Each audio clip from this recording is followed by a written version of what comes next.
Yeah.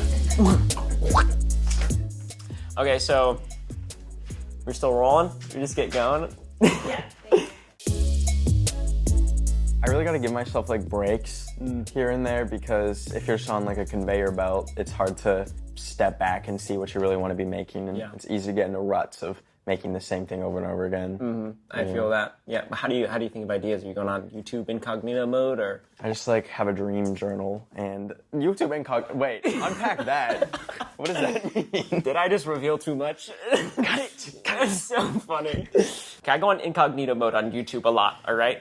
I just like seeing what would be recommended to me if I wasn't watching football videos all day. Did you say you have a dream journal? You're dreaming ideas? I don't know. Ideas just like come to me whenever, and then I spit them into my notes app. You quickly write them down. Yeah, find it 3 months later. I'm like, oh. I love thinking of video ideas like, what could a normal person do with their weekend, but probably wouldn't? And that just like opens the horizon of what I could do so much. Like one of my favorite videos I've ever done that's kind of an example is like metal detecting 100 miles of beach. It took so long and it was actually so hard, but it was like something I feel like most kids would want to do. Like, what are you going to find in the beach? Found like a empty AirPod case after 100 miles. I mean, I feel like people are on YouTube, like, not to read, they're there to watch. So I try and give them, like, exactly what the video is in the tiniest bite. Which is, like, the hardest thing to do sometimes, because sometimes it's such a bigger idea than, like, can be summarized into 4 words. Totally, yeah. So. Omegle, ... in real life. ... with my mom, like... ... for 24 hours. Yeah, the ... is an underestimated tool. Truly, like, truly. It gets people guessing. Yeah. You don't even have to finish the title. You Right. can say ... The Penny series blowing up the way it did was so weird, because I think a lot of creators have like a moment where it feels like, wait, I might actually become a YouTuber. Like this feels like it's actually happening.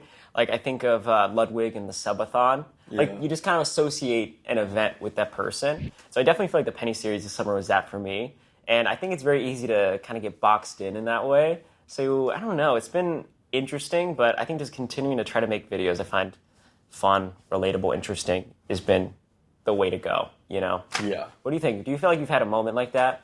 A video or series? I have like smaller moments, but it's been so steady. Like, if you look at like the big old like 5-year analytic graph, there's like, it is not like Mount Everest or anything in there. It's like a steady, like calm hill. That's good. I feel like people can like sniff out like being fake like a fart. Like, it just comes off so easy. And you know, like sometimes on YouTube, like it's fun to play around with like a fictionalized version of yourself. But then also like on my podcast, it's fun to just like be like completely myself and talk about anything. Yeah, for sure. I agree. I feel like it's so tempting to, I don't know, even like thinking of jokes. I'm falling asleep. If I write that down, it might not be as like transparent in the moment. So I think it's super important to try to film something like just as it really is and experience something for real. And if you feel like you didn't really capture the moment the way you wanted, or I don't know, I refilm a lot of things. I don't know about you. I'm not a one-take wonder, dude. It takes me so many tries, but yeah, I think it's so important to just be yourself. And the podcast is so cool. I think that's crazy because you're not trying to yell crazy. Like, you just I don't know if you've ever done that in your normal videos. Hey guys. Whoa. That was relatable, dude. So good.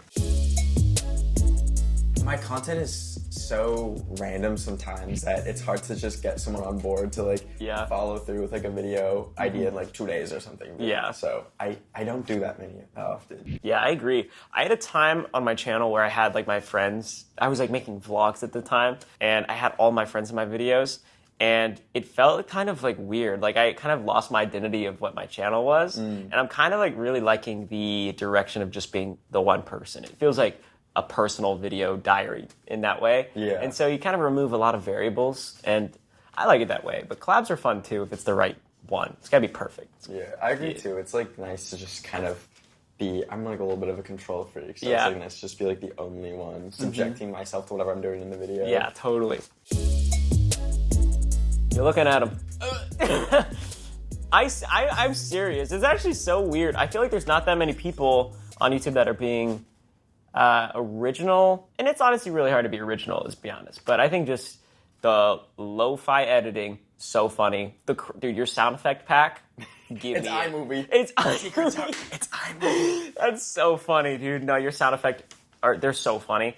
Filming on the iPhone is so good. I just think it's so crazy. You look at the people that get a ton of views and they're not doing any of that stuff. And so your success is pretty inspiring for people to be like, oh, I have a phone and I can film Omegle in real life, or a lot of your ideas are actually getting pretty crazy. So I don't know. It's a fun evolution. You're like getting crazier with ideas, but you're keeping your production quality the same and like your tone the same. So that's like one thing I always just want like people to know is like literally like anyone can do it. Like even if you have like an iPhone 7, like it's got a good camera.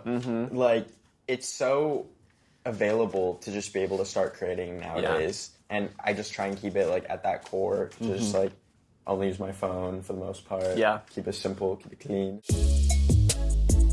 I mean, well, duh. Like, hello. Literally reinvented like YouTube with a mini series. I also just love like video essays on YouTube. I think it's such an underrated like format. I love Wendover Productions. So good. I love like learning on YouTube. Like the part of me that left college is like, what if I just make up for the brain that needs activation with like some smart videos? I'm a student. Yeah. YouTube.com. I have a degree in Wendover Productions. Yeah. Yeah. Do you know the channel Imp Lemon? Yes. I love Imp Lemon. Big Imp Lemon fan. His videos are crazy. I feel like those videos feel like, who's telling him to make this stuff, and how does he know all these facts? I remember I was in a hotel, I think in San Francisco, and the first time I found an Imp Lemon video was the Mount Everest one. Have you seen it? Yes. That one was insane. It was the first video in so long on YouTube I couldn't stop watching, and I feel like it's so crazy. Like most videos on YouTube are very like, it can be exploitative in a way where they're just trying to keep you entertained just long enough, but you're not really getting much out of it. Yeah. But I feel like the Mount Everest video from him was like, oh, I can go tell my friends about this. It's like an interesting fact. His videos feel like he's literally just making it for himself, and it's like it's not trying to like please anyone or prove anything. Like, it's literally just a good video that exists. And it does well because it's like a good video. Yeah, exactly. I saw Colin Samir quoted Emma Chamberlain. I think she said like, good art doesn't beg for your attention or something like that. Yeah. And I was like, dang, that's fire. I feel like for me, I'm constantly battling. Like, I feel like my natural drift is towards becoming more like YouTube-y in a way. But I know deep in my soul I don't like videos like that as much. And so it's a constant fight. I feel like it comes down to like what idea I pick. Like I just filmed a video recently where I feel like I didn't have much control at all. Like I feel like I'm a control freak as well. And whenever I film videos where I don't have much control, like there's a lot of people moving around, there's people watching me film, it's like, I feel like it's just taking the soul out of it. So for me, it's about the ideas I pick and constantly every edit taking out stuff where I'm like, why did I say that? That was so weird. Like, that's not how I talk. Let's take it out. Yeah. So just kind of knowing what your baseline is helpful for me. But I feel like there's also just like a fine line between like being overly critical, because sometimes I'll just think like I want to take so many things out, and I like look at this like insanely edited like husk of a video. I'm like, okay, I went a little bit too overboard. Totally, like, it's a short now. Yeah, it's a short. Throw it up on there. Yeah, that's crazy. It's so good. For me, the current state of posting like every 2 weeks is like the meta is kind of sad for me, because that just means you go on YouTube and there's less new content. And if the content is coming out, it just feels like there's not even a standard for high frequency stuff that's good. So to me, there's like this, it's like the marketplace is really just like super easy to film videos that you get very often, and then like really crazy videos. So I don't know. I desperately want there to be like daily vlogs again. Yeah. But I don't know. It doesn't seem to be working that great. That's why I love doing the Penny series. But even then, I had to take like a 2-month break after that. So it was crazy. What do you think? You see like some YouTubers that just kind of like break through that mold, like Ludwig with his Mogul Mail, how he just like sits at the camera, speaks through it, or Marcus Brownlee, his second channel, like literally just like filming on his iPhone. It's nice and refreshing to get that. So it's almost like that fills in the void of how most YouTubers used to post every single week or every single day, almost like Casey. Totally, yeah. I remember PewDiePie posting every day. It's the same setup. It's literally just sitting at your desk, reacting, editing. So, might have to try that.